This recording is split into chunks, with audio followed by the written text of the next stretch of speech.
Многие телезрители интересуются, как идет разбирательство в органах правопорядка по недавней потасовке в сельском поселении Карца. Что на это можно ответить? Ну, здесь то же самое, еще раз повторяю, это работа органов правопорядка Северной Осетии. Главное, я вам скажу, что мой коллега Вячеслав Михайлович жестко отреагировал на это, и я его позицию полностью поддерживаю, что независимо от национальности, вероисповедания, виновные там, в провокациях, там, в каких-то вещах должны быть наказаны.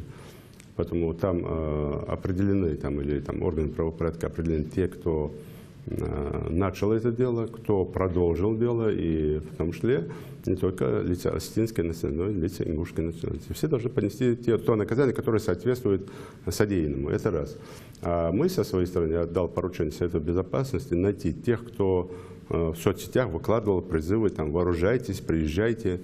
То есть некто товарищ, даже имам Карца вынужден был в ответ дать информацию в WhatsApp о том, что нет того, что вам говорят, поэтому надо беспокоиться. Если надо будет, я сам выйду на WhatsApp и какую-то информацию дам. У нас здесь все спокойно, все хорошо.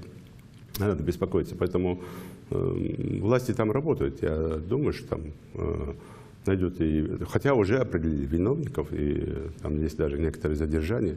Но это работа органов правопорядка Северной Осетии. У наших сотрудников там есть взаимодействие, и нет никаких запретов о совместной работе. Как только там это все происходило, наши представители поехали туда на месте, вместе с осетинскими коллегами, вместе разбирались и смотрели. Это правильно, и у нас вот эта работа между главами региона, она спланирована.